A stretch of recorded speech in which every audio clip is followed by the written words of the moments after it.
हमारे बीच में रिंचन जी हैं। आपका बहुत बहुत शुक्रिया इस इंटरव्यू में शामिल होने के लिए। रिंचन जी सोशल एक्टिविस्ट हैं, राइटर हैं और छत्तीसगढ़ में अभी एकतारा ऑर्गेनाइजेशन के साथ भी जुड़ी हैं और डिस्प्लेसमेंट के मुद्दों पे, महिलाओं के मुद्दों पे, राइट्स बेस्ड मुद्दों पे काम करते हैं। तो आपका स्वागत है इसमें। और पहला सवाल इसी तरह का होगा कि आप इस पूरे मूवमेंट के साथ, जो मूवमेंट्स की लड़ाई है, आंदोलन की लड़ाई है, जन आंदोलनों के साथ आप कैसे जुड़ी? क्या आपका कुछ ऐसा घर से बैकग्राउंड था कि आप जन आंदोलन के साथ जुड़ गई, या कुछ आपके साथ ऐसा जर्नी आपका कैसा रहा? मेरा सबसे पहला जुड़ाव मुझे लगता है महिलाओं के सवाल पे हुआ था और महिलाओं के ऊपर होने वाली हिंसा और क्वियर मूवमेंट के साथ। मेरा जब अगर आप मूवमेंट्स का बोलें तो मेरा जो सबसे पहला as a student, as a young person मेरा जुड़ाव वो था, क्योंकि अगेन एज अ वुमन जो हम जेंडर इक्वालिटी देखते हैं, एज अ क्वियर पर्सन अपनी एक जगह और अपनी मतलब जो उस समय मन में भी जो इतना कुछ था जो आप बाहर नहीं बोल सकते, या जो अपने आप की भी एक तलाश होती है, और शायद मेंटल हेल्थ के इश्यूज़ के साथ मेरा जुड़ा था। वही मेरा कॉलेज का डेजिटेशन भी था, my self being a survivor of sexual abuse. ये मेरी जर्नी थी मुद्दों से जुड़ने की, या एक जो बोल सकते हैं कि जो एक सर्च थी, या एक जहाँ से आपका गुस्सा आता है कुछ चीज़ बदलने का, जो वो होता है, वो शायद इन जगहों से आया। और इन्हीं के बारे में सोचते सोचते काम करते हुए जो मैं सबसे पहले जहाँ काम करने गई वो एक महिलाओं की संस्था थी, पर वो एक रूरल बेस्ड संस्था थी, और वहाँ पर जिन महिलाओं के साथ हिंसा हो रही है, जिन बच्चों के साथ हिंसा हो रही है, उनके साथ काउंसलिंग और इस तरह के काम से मैं जुड़ी थी। वो शुरुआत थी जैसे मैंने बोला, पर वो करते करते आपको ये भी समझ में आता है कि कोई भी इनजस्टिस या कोई भी एक तरह की इक्वालिटी अकेली नहीं होती है। सोसाइटी में बहुत सारे अलग अलग तरीके के मुद्दे हैं, और जब हम अपने ऊपर होने वाली इनइक्वालिटी या हिंसा की बात करते हैं, तो ये भी फिर देखना पड़ता है कि आप उस सिस्टम का हिस्सा हो जिस सिस्टम में अलग अलग तरीके से हिंसाएँ की जाती हैं, तो वो चाहे जाति की हो। अगर मैं जब पूरे मूवमेंट में जुड़ी तो अलग अलग चीज़ों की समझ बनी, ट्रांस इश्यूज़ की समझ बनी, जो शायद हमेशा अपने अंदर होती नहीं है, पर फिर वो आपको जैसे जैसे आप अपने सवालों के लिए जूझते हो, आपके ऊपर कई और सवाल भी खड़े हो जाते हैं। और इस तरीके से काम करते करते फिर हम बहुत सालों तक मैंने महिलाओं के संगठन के थ्रू ही काम किया। और फिर उन सवालों में चाहे वो जैसे जैसे महिलाओं के साथ अगर आप डोमेस्टिक वायलेंस पे भी या आप ये सेक्सुअल अब्यूज़ पे भी काम करते हो, पर फिर प्रश्न आते हैं कि किसी के ऊपर कस्टोडियल वायलेंस हुई, या आप देखते हो कि जातिगत हिंसा हुई, जहाँ पर केवल किसी मतलब आप किस जाति से हो या आप किस ट्राइब से हो, चाहे वो डिनोटिफाइड ट्राइब्स के महिलाओं, इतनी आसानी से बच्चों के साथ वो हिंसा पुलिस के द्वारा होती गई। तो इन्हीं चीज़ों से जुड़ते जुड़ते एक मुझे लगता है कि एक समझ भी बनी, और उन मुद्दों पे जुड़ते गए। जब ये कस्टोडियल वायलेंस की बात आई, तो एक समय पे छत्तीसगढ़, झारखंड, उड़ीसा, इन पे जो खनन के लिए जो काम हो रहा था, उसमें किस तरीके से विस्थापन और बाकी मुद्दों की लड़ाई में महिलाओं के ऊपर हिंसा भी की जा रही थी। तो उन मुद्दों को लेके मैं कई बार छत्तीसगढ़ भी आना शुरू किया। मैं मध्य प्रदेश में रहती थी, और फिर दोनों तरफ आते जाते इन चीज़ों में मतलब धीरे धीरे समझ जैसे बढ़ती गई, तो आप उन चीज़ों में जुड़ते रहे। और मुझे लगता है कि कोई भी लड़ाई अपने आप में मतलब एक अकेली नहीं होती, उसके साथ बहुत मुद्दे जुड़े होते हैं। जैसे आपने बताया, आप पर्सनली आप सर्वाइवर रही सेक्सुअल वायलेंस की, उसके बाद आपका एक पूरा सर्च शुरू हुआ, यूनिवर्सिटी में भी आप ढूंढ रही थी इन सवालों के जवाब, और अभी आप डिस्प्लेसमेंट के मुद्दों पे काम कर रही हैं छत्तीसगढ़ में, मध्य प्रदेश में। तो डिस्प्लेसमेंट का मुद्दा महिलाओं के मुद्दे से कैसे जुड़ा हुआ है? कैसे जो पूरा एक सिस्टम है, नेक्सस है, कॉर्पोरेट नेक्सस, वो कैसे ब्राह्मणिकल पेट्रियार्की से जुड़ा हुआ है? इसको क्या आप थोड़ा सा इलैबोरेट कर पाएंगी?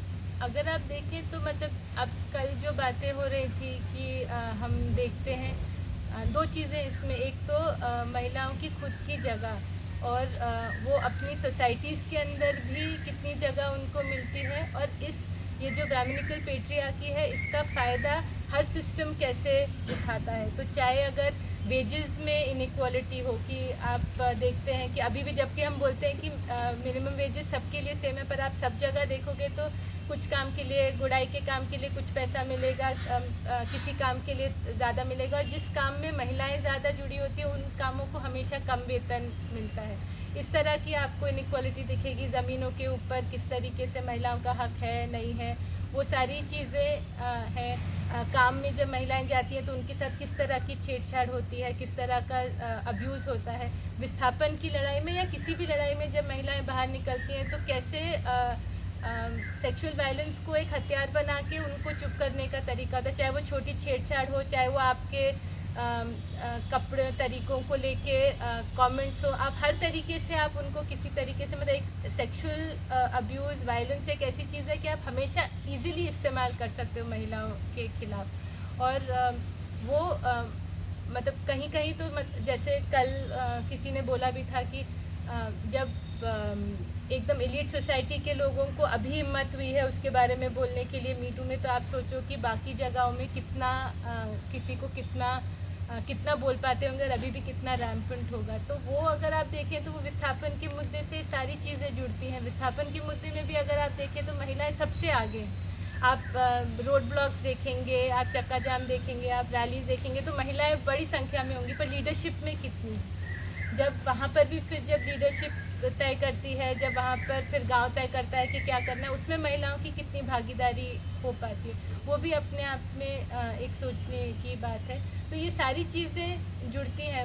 वही है कि जब आप महिलाओं के साथ काम करते हो, मतलब अगर आपका जुड़ाव महिलाओं के साथ होता है तो फिर एक अलग सोच के साथ काम होता है, काम भी अलग तरीके से होता है, और उसमें एक पैनापन महिलाओं के ऊपर नज़र का होता है। जैसे अभी तक सिविल लिबर्टीज़ का काम जब हम बोलते हैं तो उसको हमेशा एक मेल सॉर्ट ऑफ चीज़ देखी जाती है ना, और सिविल लिबर्टीज़ वो होता है कि अगर एक एनकाउंटर हुआ या कुछ हुआ, पर जिस तरीके से सेक्सुअल वायलेंस के मुद्दे कई बार टीम्स जाती हैं पर वो सेक्सुअल वायलेंस निकल ही नहीं पाता। कल किसी ने बोला भी था कि जैसे गुजरात में कहीं पर भी एक साइलेंस होती है, उस साइलेंस को शायद महिलाएं ही तोड़ पाती हैं। तो जो WSS जैसे संगठन भी हैं वो इसीलिए हमको लगा कि ये हो के हमको इन चीज़ों को समझना चाहिए, क्योंकि तब आप जाओगे तो वो कई चीज़ें निकल पाती हैं जो बाकी सिर्फ मतलब बाकी कई बारी टीम्स जाती हैं तो वो उसको देख भी नहीं पाते हैं या लोग बोलना भी नहीं चाहते हैं।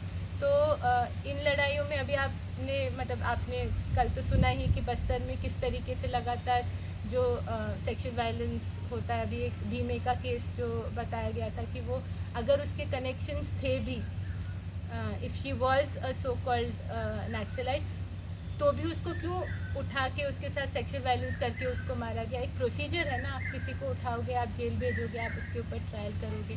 तो ये इस तरीके की जो बहुत घिनौनी चीज़ें हो रही हैं वो सब मुझे लगता है विस्थापन और जो रिसोर्सेज का कंट्रोल है उसी से जुड़ा है। महिलाओं के ऊपर भी सेक्सुअल वायलेंस क्यों होता है? क्योंकि उनको सब्जुगेट करना चाहते हैं। नहीं, पूरा कास्ट सिस्टम हमको क्या सिखाता है भाई, आप वायलेंस से, आप मानसिक प्रताड़ना से, आप किसी भी तरीके से किसी को सब्जुगेट करो तभी तो आप कंट्रोल कर पाओगे। तो वही चीज़ महिलाओं के साथ है, और महिलाएं तो फिर डबली ट्रिपली इस चीज़ को सहती हैं। आपको काफ़ी समय हो गया है जन आंदोलन के साथ जुड़े हुए, डिस्प्लेसमेंट की लड़ाई, महिलाओं की लड़ाई, और आप इस पर लिख भी रही हैं, काफ़ी लिखती हैं इसके ऊपर। तो मेरा छोटा सा सवाल है इस पर कि क्या जो 15 साल पहले भी जो हालात थे, जो इम्प्यूनिटी उस समय भी था पुलिस फोर्सेस के पास, और आज भी बस्तर के अंदर वही सिचुएशन है, क्या हालात कुछ बदले हैं आप, या आपको लग रहा है कि अभी जो सरकार आया है उसका दमनकारी नेचर और ज़्यादा है?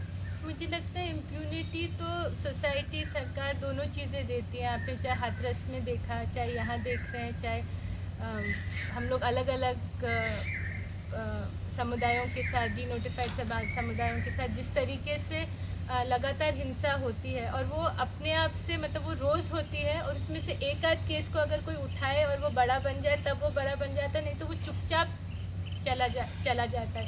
मतलब कल मैं पूरा काम बस्तर में नहीं करती, पर हर ट्रिप आप जब वहाँ जाते हो तो आपको कुछ ना कुछ केसेस ऐसे पता चलते हैं। और बहुत ख़राब बात है कि ये अगर किसी शहर में किसी सवर्ण महिला के साथ हो रहा होता तो ऐसी चीज़ इतनी चुप्पी से तो नहीं हो जाती ना। वहाँ पर आपको एक माँ बता रही कि ऐसा ऐसा हुआ, उसकी बात उठाने से पहले पूरी उस कार्यक्रम को नहीं होने दे रही। तो कितनी मशीनरी उसमें लगी है। कास्ट बेस्ड एट्रोसिटीज़ का भी यही है।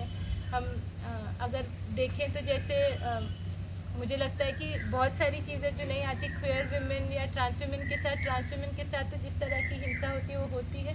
इवन क्वेयर विमेन आप देखो तो रोज़ अखबार में खबर आएंगी कि 2 लड़कियों ने किसी ने कहीं पे वो गए थे, उन्होंने कलेक्टर के पास जाके बोलने की कोशिश कर रहे थे कि हम साथ रहना चाहते हैं, कि ज़बरदस्ती शादी हो जाती। फिर आप सुनते भी नहीं हो कि उनके साथ क्या हुआ, वो खाली अखबार की खबर बन के रह जाते हैं ना। और वो क्योंकि उस तरह का लाइमलाइट में नहीं आ पाता, and it is not, all these are not things that catch the attention of the society. And because उनके ऊपर अगर बात होगी तो पूरा जो स्टेटस को है वो चैलेंज होता है। अगर आप क्वेयर के बारे में बात करोगे तो पूरी हेटेरोनॉर्मेटिविटी कहीं पे चैलेंज होती है। आप कास्ट की बात करोगे तो पूरा ये जो आप बोल रहे हो कि एक ब्राह्मण पेट्रियार्कल कंट्रोल है वो टूटेगा। तो यही है चेंज। मुझे नहीं लगता कि, मैं पता नहीं कब चेंज हुआ है कि नहीं, पर कितनी आवाज़ें बढ़ी हैं ये भी आप सोच सकते हो कि आवाज़ें तो और ज़्यादा बढ़ी हैं। वो चेंज हुआ है कि नहीं, पर जो लोग जिनके ऊपर हो रहा था वो खुल के और बहुत तादाद पे बोल पाए, मुझे लगता है कि वो भी अपने आप में बहुत बड़ी बात है, और उसी से आप ताकत पाते हो। जैसे अभी किसान आंदोलन भी जो चल रहा है उसमें भी महिलाएं अब आगे आ रही हैं और वो इस बात को कह रही हैं कि हम भी किसान हैं। तो उनकी भी जो लैंड का जो सवाल है, जो डिस्प्लेसमेंट छत्तीसगढ़ में, झारखंड में, मध्य प्रदेश में हो रहा है, वो लैंड का सवाल पंजाब, हरियाणा, इसे एग्रेरियन सोसाइटी में भी है। और उस लैंड के साथ एक मजदूर का रिश्ता और एक ख़ास तौर पे महिलाओं का रिश्ता, ये शायद इस पूरे मूवमेंट में सामने आना शुरू हुआ है। तो आप इसको कैसे देख रहे हैं? क्या ये मुद्दे भी जो आपकी जो लड़ाई। हाँ सही में, मतलब जब आप लड़ोगे फिर आप ये भी बोलोगे कि आपका हक भी है ना, और उस हक के लिए भी लड़ना पड़ेगा, वो भी आसानी से नहीं मिलेगा। नहीं तो आप लड़ सकते हो और फिर वो चीज़ हो जाती है। विस्थापन की लड़ाई में भी सब मिलके लड़ सकते हैं, फिर वो कोई चीज़ हो सकती है, समझो वो प्लांट नहीं आया या वो चीज़ नहीं हुई, उसके बाद आप वापस उसी में चले जाओगे ना। पर साथ साथ में चैलेंज भी करना पड़ेगा भाई, आपको उन जो लैंड होल्डिंग क्लास और कास्ट है उसको भी चैलेंज करना पड़ेगा कि किसी की 200 एकड़ क्यों है, आदिवासी अध्यया पे क्यों कमा रहे हैं। हम फॉरेस्ट राइट्स एक्ट की बात बोलते हैं तो फॉरेस्ट में क्यों जाके उनको ज़मीन कमानी पड़ती, क्योंकि उनके पास खूंटी और पट्टी की ज़मीन नहीं है। हम औरतों की बात करते हैं तो अगर even as women who have property, and when we fight for our property rights, you also have to see that तुम्हारे पास खुद के पास प्रॉपर्टी है, तो अपनी प्रॉपर्टी भी अगर इतनी सारी है तो वो किसी के एवज में तो किसी के पास ज़्यादा प्रॉपर्टी होगी। तो वो क्वेश्चंस भी खुद के लिए भी उठाने पड़ेंगे और सोसाइटी में भी सबको उठाने पड़ेंगे। पर इन क्वेश्चंस को ढक के अगर हम काम करेंगे ना तो वो फिर कहीं भी वो नहीं जाता। और ऐसे लोग जो शायद इसको उठाते हैं उनको फिर डिविजिव बोलते हैं कि आप मूवमेंट को तोड़ रहे हो। डिस्प्लेसमेंट मूवमेंट में भी अगर आप इन मुद्दों को लाओगे, महिलाओं के मुद्दों को, या तो बोलेंगे कि नहीं नहीं सब एक है। अगर आप डिस्प्लेसमेंट मूवमेंट में किसी इंटरफेथ या इंटरकास्ट मैरिज की बात करोगे या आप बोलोगे कि ये चीज़ हो रही, तो नहीं आप हमारी संस्कृति से मत खेलो, पर आप ये काम, हम खाली ज़मीन बचाने की लड़ाई कर रहे हैं। तो मुझे नहीं लगता कि ऐसी कोई भी लड़ाई अपने आप में अकेली होगी और उसमें ये सारी चीज़ें नहीं जुड़ेंगी। तो वो शायद ज़रूरी है। और जो आप बोल रहे हो कि अभी जिस तरीके से महिलाएं, तो अब अगर ये लड़ाई इतनी मतलब आसान भी नहीं होगी, मूवमेंट के बाद भी जो भी अभी होगा, इसके अगर ये 3 कानून वापस चले भी गए तो इन कानूनों के बाद घर